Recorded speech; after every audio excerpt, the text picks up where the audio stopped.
So while I'm talking about the stages and the cars, I'm not necessarily going to talk about the stuff that's in the base game, because not everything that was in the base game in terms of cars was carried over into the Rally Sim Fans plugin, because it wasn't ported over to NGP. But in terms of cars and tracks, you have hundreds of stages and dozens of cars available from a variety of different classes. All of them very well built, very well put together.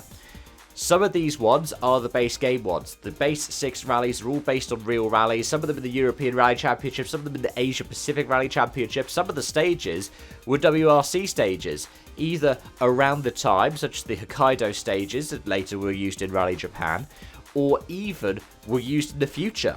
The Arctic Lapland Rally got added to the WRC calendar in 2021, meaning that some of these names that you see, like Mustaselka, Utiavara, Koihevara, were all included in the WRC years later on.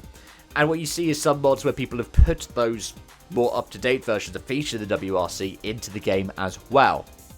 But in addition to that, you get some that are WRC stages, past or present. You get a bunch of different super specials, for instance. But the appeal as well comes from the cars. Because in terms of the cars that you do get the 1.6 litre World Rally cars. No Rally ones, because it's a whole thing about trying to figure out how hybrid works. Especially because the game only really catered to naturally aspirated cars or turbocharged cars. So the hybrid itself is a law unto itself. The main class people use is Rally 2, but that is the main class that is used in the world of rallying at the moment anyways. But you can find daily stages that use World Rally cars from past and present, as well as the A8 and A7 cars, so the things that were prevalent in the 90s. But if you're looking for something a bit more classic, there are some Group 4, Group 2 cars, some Group B cars as well, if you want to relieve that gory day of rallying.